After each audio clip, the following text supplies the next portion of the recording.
بسم اللہ الرحمن الرحیم۔ 3 دن تک استغفار اس طرح پڑھیں، چوتھے دن تمام حاجات پوری ہو جائیں گی۔ پریشان حال افراد کے لیے فیصلہ کن عمل ہے۔ زندگی میں وہ سب کچھ ملے گا جس کا گمان بھی نہیں ہوگا۔ محترم ناظرین و سامعین، آج میں آپ سب کی خدمت میں استغفار کا ایک ایسا شاندار جاندار عمل لے کر آیا ہوں جس کی برکت سے آپ سب کے مسائل حل ہو جائیں گے اور تمام حاجات پوری ہو جائیں گی۔ لیکن آپ کو میں استغفار کے متعلق کچھ باتیں بتانا چاہتا ہوں کہ جس سے اکثر لوگ ناواقف ہیں، لہٰذا میں اپنی ذمہ داری سمجھتے ہوئے آپ کو استغفار کی اہمیت و فضیلت کے حوالے سے وہ باتیں بتاؤں گا کہ جن کو جاننے یا پڑھنے کا آپ کو موقع نہیں ملتا۔ پھر جو عمل آپ کو بتاؤں گا، کرنے میں جو آپ کو مزہ آئے گا اور پھر دل سے پڑھنے پر اللہ آپ کے جو مسائل حل کرے گا، وہ میں یقین جانے یہاں بیان نہیں کر سکتا۔ لہٰذا میری آپ سے مؤدبانہ التماس ہے کہ اگر ابھی تھوڑا سا وقت ہے تو یہ ویڈیو پوری دیکھیے گا، ورنہ آپ بعد میں آرام سے دیکھیں۔ جزاک اللہ خیر۔ محترم ناظرین، آج ہم گناہوں کے سمندر میں غرق ہیں، قدم قدم پر رب کریم کی نافرمانیاں کر رہے ہیں۔ ہماری صبح، ہماری شام، ہماری رات معصیتوں سے آلودہ ہے۔ نفس اور شیطان کے چنگل میں پھنس کر ہم اپنے رحیم اور مہربان پروردگار کی بغاوت مرتکب ہو رہے ہیں۔ دنیا کی محبت نے ہمیں آخرت سے غافل کر رکھا ہے۔ اس فانی، عارضی اور ختم ہو جانے والی زندگی کو ہم نے اپنا مطمع نظر بنایا ہوا ہے۔ خوف خدا، فکر آخرت اور بارگاہ الہی میں حاضری کا احساس معدوم ہوتا جا رہا ہے۔ نتیجہ سامنے ہے، کثرت ذنوب نے ہم پر آفات، بلیات اور مصائب و آلام کے وہ پہاڑ توڑے کہ المان الحفیظ، حالانکہ کتاب و سنت ہمیں اس بات سے آگاہ کرتے ہیں کہ انبیاء کرام صلوات اللہ علیہم اجمعین کے علاوہ کوئی فرد بشر معصوم نہیں۔ ہر انسان سے خطا، لرغش اور غلطی کا صدور ہو سکتا ہے، لیکن بہترین خطا کار وہ ہے جو اپنے کیے پر نادم اور شرمسار ہو، جیسے اس حقیقت کا احساس ہو کہ میرا بد عمل محفوظ کر لیا گیا ہے اور میرا رب مجھ سے اس بارے میں یقیناً پوچھے گا۔ یہی وجہ ہے کہ صاحبان ایمان کو بار بار گناہوں کے تریاق کی طرف متوجہ کیا گیا ہے۔ قرآن کریم کی 10 آیت مبارکہ توبہ و استغفار کی اہمیت بیان کرتی ہیں۔ سینکڑوں احادیث مبارکہ میں انابت اور رجوع اللہ پر روشنی ڈالی گئی ہے۔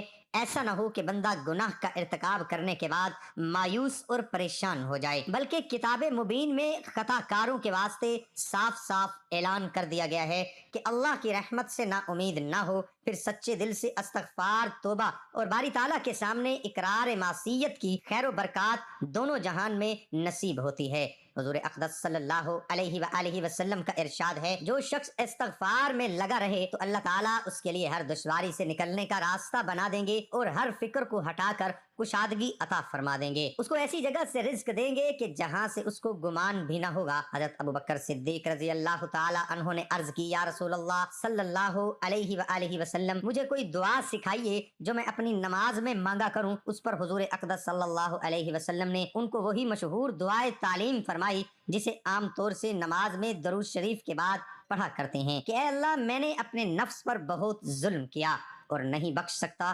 گناہوں کو مگر تو ہی، پس مجھے بخش دے ایسی بخشش جو تیری طرف سے ہو اور مجھ پر رحم فرما، بلا شبہ بخشنے والا بہت مہربان ہے۔ غور کرنے کی بات یہ ہے کہ نماز پڑھی ہے جو سراسر خیر ہے، اللہ تعالیٰ کا فریضہ ادا کیا ہے جس کی نیکی ہونے میں کوئی شک نہیں ہے، اور فریضہ ادا بھی کس نے کیا؟ صدیق اکبر رضی اللہ تعالیٰ عنہ نے۔ اور پھر اس کو تعلیم دی جا رہی ہے کہ نماز کے ختم ہونے پر مغفرت کی دعا کرو۔ اس کی وجہ یہ ہے کہ اللہ جل شانہ کی بارگاہ شایان شان کسی سے بھی عبادت نہیں ہو سکتی۔ عبادت کیے اور مغفرت مانگتے جاؤ، گناہ ہو جانے پر تو سب ہی توبہ استغفار کرتے ہیں، مخلصین کاملین نیکی کر کے استغفار کرتے ہیں، اور یہ طرز زندگی ان کو حضور اقدس صلی اللہ علیہ وآلہ وسلم کی اتباع میں نصیب ہوئی ہے۔ حضور اقدس صلی اللہ علیہ وسلم ساری مخلوق سے افضل ہیں، اللہ تعالیٰ کے سب سے زیادہ مقرب بندے۔ اللہ تعالیٰ نے آپ صلی اللہ علیہ وسلم کو وہ کچھ عطا فرمایا جو کسی کو نہیں دیا۔ آپ صلی اللہ علیہ وسلم رات بھر نماز میں کھڑے رہتے تھے اور اللہ کے دین کو بلند کرنے کے لیے بڑی بڑی محنتیں کرتے تھے۔ اللہ تعالیٰ نے آپ صلی اللہ علیہ وسلم کو حکم دیا،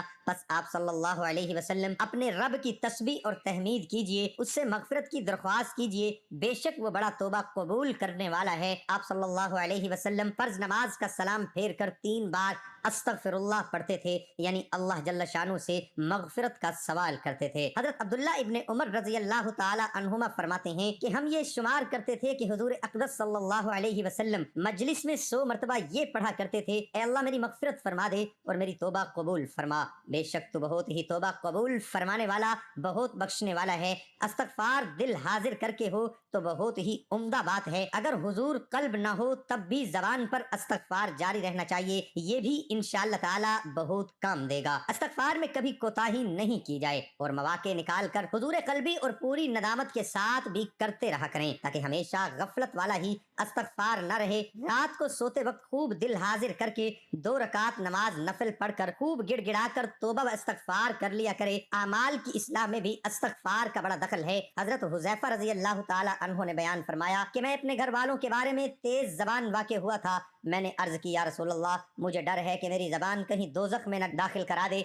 आप सल्लल्लाहु अलैहि वसल्लम ने फरमाया कि तुम इस्तगफार क्यों छोड़े हुए हो? बिलाशुबा अल्लाह ताला से 100 मरतबा रोजाना मगफिरत में तलब करता हूँ और तौबा करता हूँ। जबान की तेरी इस्लाह के लिए ये हदीस में इस्तगफार को इलाज बताया है। हर तरह की मुश्किलात और तफक्कुरात से महफूज रहने और दिल की सफाई के लिए भी बहुत अक्सीर है। हज़ूर अक़दस सल्लल्लाहु अलैहि वसल्लम का इरशाद है, जो शख्स इस्तगफार में लगा रहे, अल्लाह ताला उसके लिए हर दुश्वारी से निकलने का रास्ता बना देंगे और हर फिक्र को हटाकर कुशादगी अता फरमा देंगे और उसको ऐसी जगह से रिज़्क देंगे जहां से उसको गुमान भी न होगा। इस्तगफार का अमल अल्लाह ताला को यकीन जाने बेहद महबूब है। एक हदीस मुबारक में जनाब नबी करीम सल्लल्लाहु अलैहि वसल्लम ने इरशाद फरमाया, जब बंदा अल्लाह ताला से तौबा करता है तो उसकी तौबा से रब्बे करीम उसे ज्यादा राजी और खुश होते हैं, जितना तुम में से कोई उस वक्त होता है जब वो अपनी सवारी पर जंगल और बियाबान में जा रहा हो, अचानक वो सवारी उससे गुम हो जाए, इस हाल में कि इस पर उसका खाना पीना भी रखा हो। वो उसकी वापसी से मायूस हो जाए और एक दरख्त के साए में आकर लेट जाए। अभी वो इस हाल में हो के दफातन देखे वो सवारी उसके पास खड़ी है, बस उसकी लगाम थाम ले। फिर मुसर्रत और शादमानी के आलम में ये कह बैठे, ऐ अल्लाह, आप मेरे बंदे और मैं आपका रब हूँ, यानी खुशी के बाइस गलत जुमला कह दे। जनाब रसूलुल्लाह सल्लल्लाहु अलैहि वसल्लम ने अपने मुबारक अमल से भी उम्मत को इस्तगफार की तरफ मुतवज्जो फरमाया है। एक हदीस में इरशाद है कि ऐ लोगो, अल्लाह के सामने तौबा करो, बेशक मैं भी दिन में 100 मरतबा तौबा करता हूँ। अब बाज लोग ये कहते हैं, सुनाई देते हैं कि हम तौबा के बावजूद गुनाहों से बाज नहीं आ रहे, तो फिर ऐसी तौबा और ऐसे इस्तगफार का क्या फायदा? हालांकि हदीस मुबारक में जनाब रसूलुल्लाह सल्लल्लाहु अलैहि वसल्लम ने इरशाद फरमाया कि जो शख्स इस्तगफार करता है उसे गुनाह पर इसरार करने वाला नहीं समझा जाएगा, अगरचा दिन में 70 मरतबा वो इस गुनाह का इर्तिकाब क्यों न करे। मज़कूरा हदीस मुबारक की तशरीह में हजरात उलमा इकराम फरमाते हैं, गुनाह पर इसरार करने वाला वो है जो इस्तगफार न करे और गुनाह पर शर्मिंदा भी ना हो। इब्न अल मुलिक रहमतुल्लाह अलैह फरमाते हैं कि जो कोई मासियत गुनाह का काम करे और उसके बाद इस्तगफार कर ले और इजहार नदामत से काम ले, वो बुराई पर इसरार करने से निकल गया। गुनाहों पर शर्मशार होना, अपनी लग़्ज़िश का इकरार करना और अपने जुर्म का एतराफ़ करना, वो मुबारक वबा बरकत अमल है कि जिसका तोड़ शैतान के पास नहीं। इमाम रहमतुल्लाह अलैह फरमाते हैं कि इब्लीस ने अपने चेलों से कहा, तुम इंसानों को किस तरह गुमराह करते हो? वो कहने लगे, हम हर तरीके